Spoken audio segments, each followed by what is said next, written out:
काल आपण शेष सिद्धांत बघितला होता, ज्याला आपण सिंथेटिक मेथड म्हणतो. आता या सिंथेटिक मेथड नंतर आपण जे बघणार आहे तो शेष सिद्धांत आहे, त्याला आपण म्हणतो रिमाइंडर थेरम असं म्हणतो. आता रिमाइंडर थेरम मध्ये आपल्याला काय गणित दिलेलं आहे, तर ही बहुपदी दिली आहे आपल्याला, आणि या बहुपदीमध्ये x ची किंमत आपल्याला किती घ्यायची आहे, x बरोबर -1 ही किंमत घ्यायची आहे. आता x बरोबर -1 ही किंमत घेत असताना आपण ती त्या चलाच्या ठिकाणी किंमत ठेवायची, म्हणजे आपण त्याला म्हणतो व्हेरिएबल, त्या ठिकाणी त्याची किंमत ठेवायची.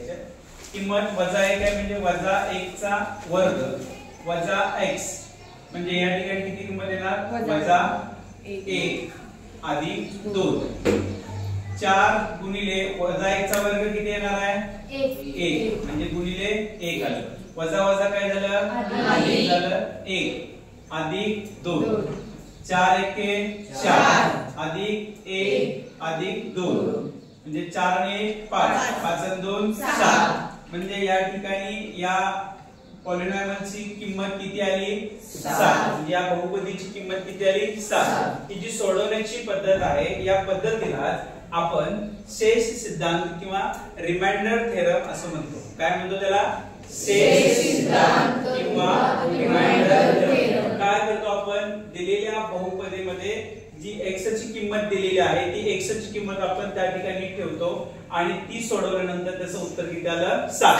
आता तुम्ही मला सांगा, ते जर मी सिंथेटिक मेथडने केलं, संश्लेषक पद्धतीने हे गणित सोडवलं तर उत्तर किती यायला पाहिजे, किती यायला पाहिजे उत्तर, 7. आणि तेच गणित मी जर भागाकार पद्धतीने केलं, डिवाइडेड मेथडने केलं, तर त्याचं उत्तर किती येणार, 7. याचा अर्थ आपण दिलेली बहुपदी, दिलेली पॉलिनॉमियल की जर आपण सोडवली तर या तिन्ही पद्धतीने त्याचं उत्तर काय येणार आहे, तेच 7च येणार. म्हणजे या गणितासाठी 7 येणार. ठीक आहे, समजलं का तुम्हाला? समजलं. आपण एक उदाहरण सोडूया. ओके, ठीक आहे, डन.